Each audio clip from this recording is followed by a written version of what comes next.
Hey everybody, Black Captain 8 here, and today we're going to go over a very basic hull breach crew, what hull breach is, and then we'll move into more advanced hull breach crews.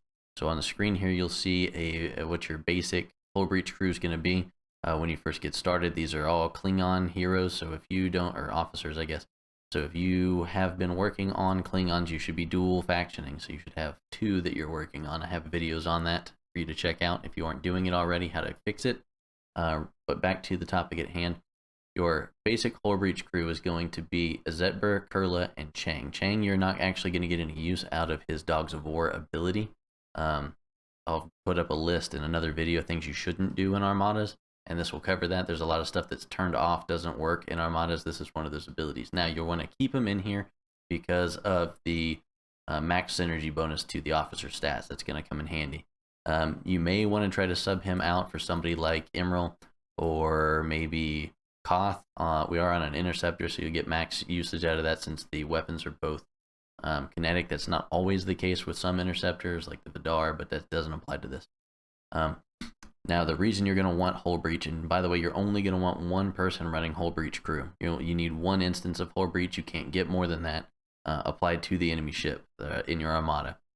The reason for that is as long as hull breach persists, yes, it triggers all those fancy things, but it also has a hidden effect that it increases your critical damage, not your critical chance, but your critical damage by around 80% over what your base is. So it's going to help you do some massive crits as long as you have hull breach on there. That's the reason you want at least one, not at least one. Let me back up. You want only one hull breach crew per Armada so that everybody's crits do a lot more. You can down that thing a lot faster. You can take on tougher targets, get way more loot.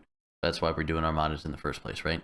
So this is your basic Armada, your basic hull breach Armada run. What I'm going to show you is if you get a little further down the road and you get Gorkon, and then also Lorca can work too. But when you get Gorkon, you can straight swap him out for Azetber, or you could probably go ahead and drop Chang at that point since his thing doesn't work there, and go ahead and put Azetber back in, then you get max synergy bonus again. Now, what I would do, because you should be dual factioning as we said, you should have Kirk and Spock. When Spock hits around rank 4, what you're going to do, since you are there as a support, basically, you're trying to apply this debuff, really, essentially, to the Armada target. You're going to want to move Gorkon to one of the bridge positions, not your captain. You're going to want to take Kirk, put him as your captain, and then Spock is going to be on deck as well. Every time you do that, you're going to want to make sure you're sorting by defense and putting your highest defense people down below deck.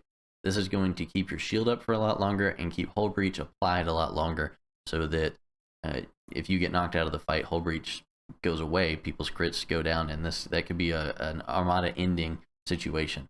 So you're going to want to do something like this. This is a very good support. If you don't have the maximum damage, you should be bringing one of the utilities, either hull breach or burning, to the tables to make sure that your people who are your powerhouse hitters are doing even more, so you can push those Armada targets. That's it for this one. Live long and prosper. Thanks for checking out the video, and I'll catch you in the next one.